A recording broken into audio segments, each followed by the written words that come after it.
13 जुलाई को अमरावती शहर के इतिहास में एक नया अध्याय जुड़ गया। जी हां, जैसे ही सूबे के मुखिया देवेंद्र फडणवीस ने अमरावती के बिलोरा स्थित विमानतल के नए रनवे का विधिवत भूमि पूजन किया, उसके साथ ही अमरावती शहर ने प्रगतिशील होने की दिशा में एक कदम और बढ़ा लिया। आपको बता दें कि बीते कई दिनों से शहर के विमानतल का मसला अधर में अटका हुआ था। शहर के कर्तव्यदक्ष विधायक डॉक्टर सुनील देशमुख के अथक प्रयासों के चलते एयरपोर्ट अथॉरिटी ऑफ इंडिया के हाथों से अपने मातहत महाराष्ट्र सरकार के अधीन कार्य करने वाली MIDC Maharashtra industrial development corporation company के जरिए इस एयरपोर्ट के विकास कार्यों का भूमि पूजन किया गया। आपको बता दें कि भूमि पूजन के बाद अपने संबोधन में मुख्यमंत्री देवेंद्र फडणवीस ने प्रधानमंत्री उड़ान योजना का जिक्र किया और बताया कि कैसे प्रधानमंत्री की इस योजना के चलते देश प्रगति की राह पर चल रहा है। नए नए एयरपोर्ट निर्धारित किए जा रहे हैं। पण अलीकडच्या काळामध्ये आपण जर बघितलं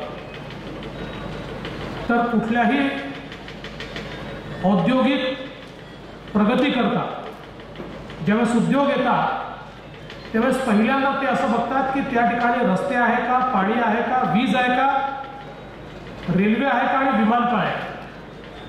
आणि विशेषतः मोठी औद्योगिक घराणी ही त्या भागामध्येच येण्याचा विचार करतात ज्या ठिकाणी एअरपोर्टचं इन्फ्रास्ट्रक्चर चांगल्या प्रकारचं असतं।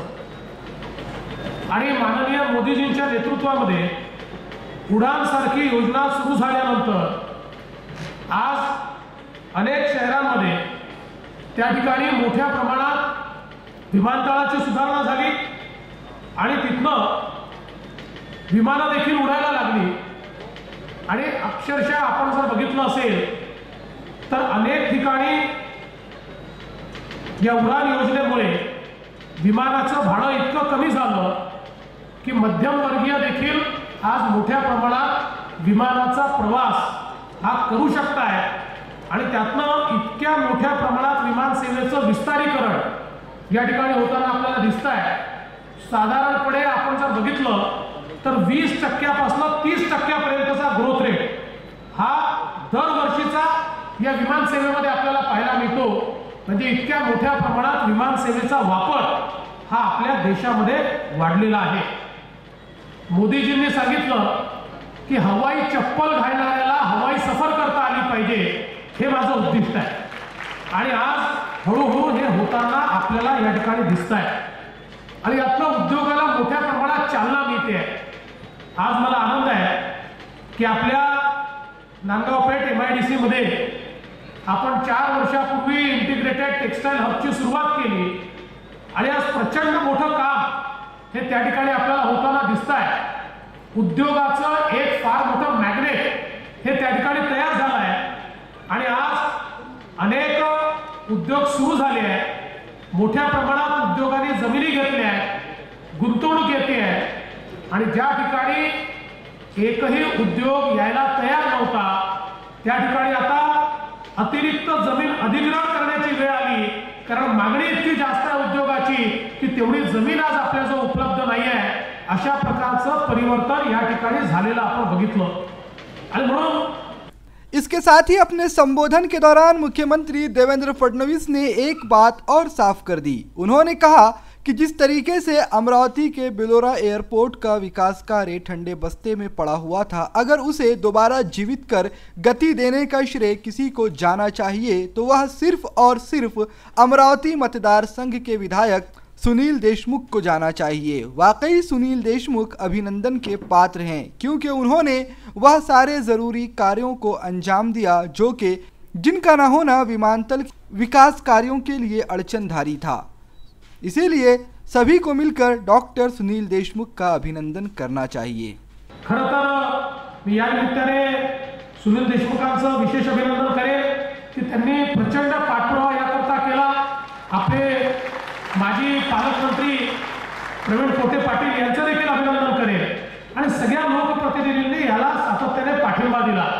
आमचे मदन येरावार माझे राज्यमंत्री आहेत आणि या विभागाचं काम हे स्वतः या ठिकाणी पाहतात आणि त्यामुळे त्यांनी सांगितलं की अमरावतीचं तर आम्ही करून टाकलं, पण तर मी त्यांना आताच सांगितलं आहे की अमरावती, यवतमाळ आणि अकोला आता सेकंड आपल्या अजेंड्यावर अकोला आहे आणि माझा विश्वास आहे की येत्या 3 ते 4 महिन्यामध्ये अकोल्याचं देखील काम आपण मार्गी लावू।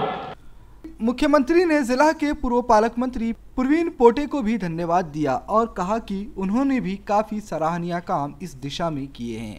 इसके साथ ही मुख्यमंत्री ने कहा कि आने वाले दिनों में हम अमरावती, अकोला, यवतमाल व बुल्ढाना को हवाई मार्गों से जोड़ने के लिए प्रयासरत हैं ताकि विदर्भ का विकास तेजी से हो सके। नागपुर में पहले ही अंतर्राष्ट्रीय स्तर का एयरपोर्ट मौजूद है।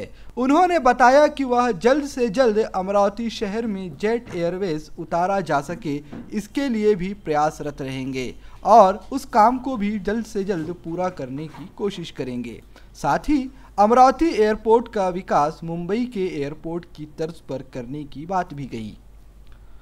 या एयरपोर्टचं जर विस्तारीकरण झालं आणि या एयरपोर्टची कनेक्टिव्हिटी वाढली, सगळ्यात पहिल्यांदा यातलं काय होणार आहे, आज उडान योजनेमध्ये हे एयरपोर्ट त्या ठिकाणी आपण समाविष्ट केला आहे। याची या ठिकाणी लांबी वाढल्याबरोबर नवीन रनवे आणि नाईट लँडिंग सुरू झाल्याबरोबर सगळ्यात महत्त्वाचं म्हणजे अमरावतीवरून मुंबईची विमान सेवा आपल्याला सुरू करता येणार आहे, कारण त्या संदर्भात उडान योजनेमध्ये ऑलरेडी मान्यता दिली आहे। याच्या व्यतिरिक्त अमरावतीवरून 4 मोठी शहर, बंगलोर सारखे शहर ही देखील येत्या काळामध्ये उडानच्या माध्यमातून जोडण्याचा आपला प्रयत्न आहे आणि त्याचाही जो आपल्या फेज 2 आणि फेज 3 आहे उडानचा, त्याच्यामध्ये समावेश करण्याकरता आपण केंद्र सरकारला सांगितलेलं आहे। आणि म्हणून अमरावती जे आहे हे एक प्रकारे पूर्णपणे या ठिकाणी एव्हिएशन मॅपवर या एअरपोर्टच्या विस्तारीकरणाच्या माध्यमातून येणार आहे। आता खरं म्हणजे इतकं चांगलं हे विस्तारीकरण आपण करतो, यातनं नाईट लँडिंग फॅसिलिटी देखील येणार आहे। पण लगेच मी या ठिकाणी भारताला निघालो तर मदन भाऊ आणि सुनील भाऊनी मला लगेच सांगितलं की हे तर ठीकच आहे, परंतु या ठिकाणी जेट उतरलं पाहिजे आणि म्हणून तुम्ही अजून याची लांबी वाढवा। खरं म्हणजे आता ही जी लांबी आहे, या लांबीमध्ये आवश्यक ती सगळी विमानं उतरणार आहे, पण आपण काळजी करू नका, भविष्यामध्ये हे काम पूर्ण झालं की ते काम देखील आपण हातामध्ये घेऊ आणि कुठलंही विमान, मोठ्यातलं मोठं विमान या ठिकाणी उतरू शकेल। आपल्याला एक जसं मुंबईमध्ये 2 रनवे क्रिसक्रॉस करतात तसा एकच रनवे या ठिकाणी तिरपा तयार करावा लागेल आणि तो रनवे जर तयार झाला तर मोठ्यातलं मोठं विमान इथे उतरू शकेल। आज त्याची आपल्याला आवश्यकता नाहीये, पण भविष्यात ती पडणार आहे आणि म्हणून आजच मी तुम्हाला आश्वस्त करतो, हे काम पूर्ण झाल्यानंतर त्याही कामाला आपण मान्यता देऊ आणि तेही विस्तारीकरणाचं काम जे आहे ते आपण त्यानंतर या ठिकाणी निश्चितपणे सुरू करू। इन सब के बीच मुख्यमंत्री का यह अमरावती दौरा एक नए विवाद को भी जन्म दे गया। जी हां, एक और जहां मुख्यमंत्री ने मंच पर उपस्थित सभी विधायकों, सांसदों और मंत्रियों के नाम पुकारे और सभी को उनके कार्य के लिए बधाई दी, वहीं वह अपने इस संबोधन के दौरान जिला की सांसद नवनीत राणा का नाम लेना भूल गए, जिसकी वजह से चर्चाएं गर्म हैं कि कहीं मुख्यमंत्री देवेंद्र फडणवीस ने जानबूझकर नवनीत राणा को दरकिनार तो नहीं किया है। विमानतळाच्या विस्तारीकरण प्रकल्पाच्या या भूमिपूजन प्रसंगी मंचावर उपस्थित जिल्ह्याचे पालकमंत्री सन्माननीय अनिल बोंडेजी, माझे सहकारी राज्यमंत्री मदन येरावारजी, डॉक्टर रणजित पाटीलजी, आमदार डॉक्टर सुनील देशमुखजी,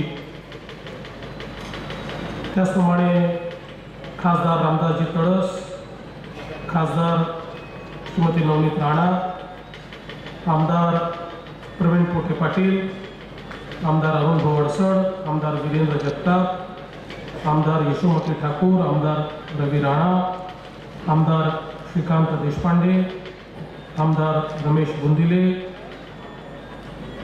या ठिकाणी मंचावर उपस्थित श्री सुरेश काकाणी, त्याचप्रमाणे सर्व MADCचे पदाधिकारी आणि उपस्थित सर्व भगिनी आणि बंधूंनो, आज खैर, इन सब के बीच इतना जरूर है कि अमरावती शहर के विकास में एक नया अध्याय जुड़ गया है और अगर सब कुछ सही रहा तो जल्द ही अमरावती शहर बिलोरा विमानतल के जरिए तरक्की की नई गाथाएं लिखता हुआ नजर आएगा।